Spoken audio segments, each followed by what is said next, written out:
بسم اللہ الرحمن الرحیم۔ تمام دیکھنے سننے والوں کو RMA لا فرم میں خوش آمدید اور ایڈوکیٹ شبیر حسین کی طرف سے السلام علیکم ورحمۃ اللہ۔ آج ہم بات کریں گے اس حوالے سے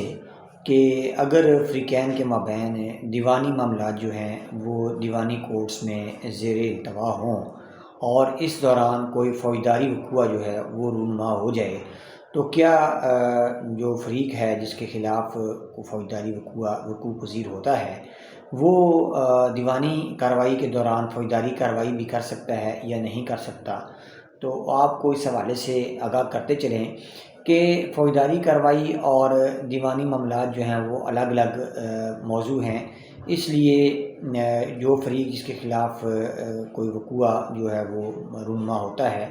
وہ دیوانی کارروائی کے ہوتے ہوئے بھی فوجداری کارروائی جو ہے اس کو عمل میں لا سکتا ہے اور وہ ریمیڈی لینے کے لیے فوجداری کارروائی کر سکتا ہے۔ یہ جو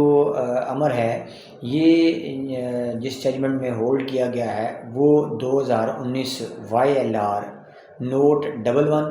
پیج 9 پر اس امر کو اعلیٰ عدالت نے ہولڈ کیا ہے۔